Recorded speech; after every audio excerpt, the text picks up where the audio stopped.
Thank you all, and thank you, you ladies there. We've communicated for the last few weeks about how to put a tea party on. I got here tonight, and it occurred to me this is my 9th tea party, and the 5th or 6th one I've spoken at. How many of you guys, how many is this your first tea party?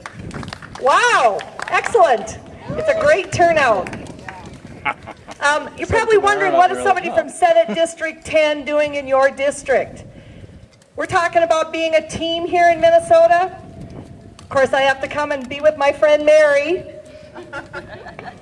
I spoke at a tea party in Wahpeton last night, and I said the same thing. What am I doing over here in Wahpeton? And I came to the conclusion it's not about so much getting the votes. Of course, I want to get elected, and we'll talk about that because my first-term opponent is going to be in his last term.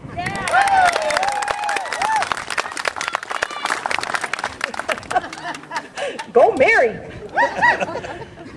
But the reason I came out to talk tonight is I'm going to tell you what got me involved. I think you're going to hear a lot of the same stories from everybody here.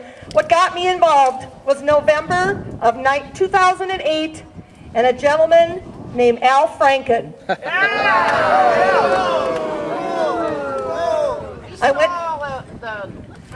He stole the contest. We knew that in 08.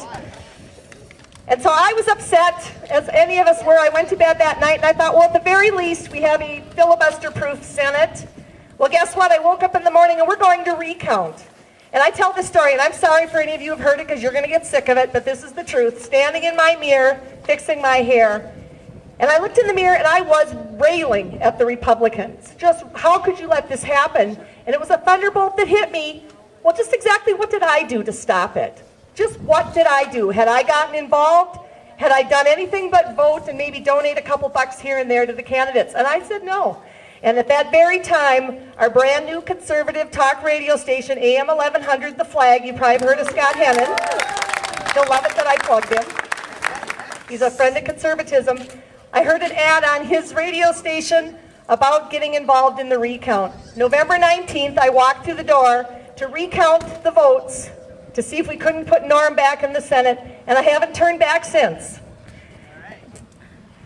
So, again, the Heart of the Land Conservatives was born, we've gotten people involved, and then I decided to run for office. And now we're going to talk a little bit about that, and I want to talk about my friend Mary, because that's why I'm really here.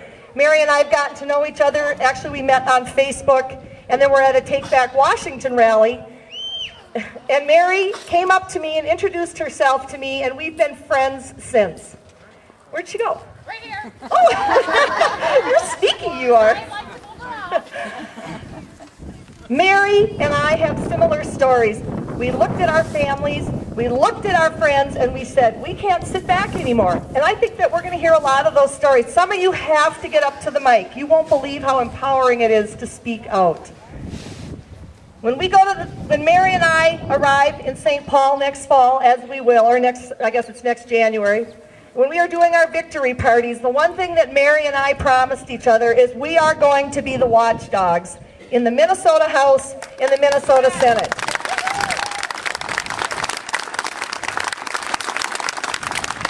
We've heard a lot of speakers tonight talk about how much trouble we're in this country, in this state, and boy, I don't even have to add anything to that. But I do want to say something about what Senator Graham said about, you Republicans better shape up, we're going to vote you out. I had somebody say to me, what about Ronald Reagan's 11th commandment? You all know what that is? You take your fights behind closed doors as Republicans. Do you guys all know who the president of the Minnesota Taxpayers League is? Or Minnesota, whatever the name of that organization is, Phil? I was talking to him about that one day, and he said he got in a little trouble in his caucus for taking Republicans to task. And he said, I'll follow Reagan's 11th commandment when they follow the other 10. I want to talk about Mary. She's a patriot. We're all patriots. She's a wife and a mom. She's so concerned about her country. She's standing up. She's concerned about our state, and she's saying, enough government. We have enough government. We're smart enough. We don't need you to come in and tell us how to care for our families, how to care for our homes, how to care for our land. We need none of that. Do you guys all know what the first words of the U.S. Constitution are? We the people. Do you know what they are for Minnesota? We the people of the state of Minnesota. put Mary in the House, the Minnesota State House of Representatives, and we will give this government back to we, the people of Minnesota. Mary, come up here.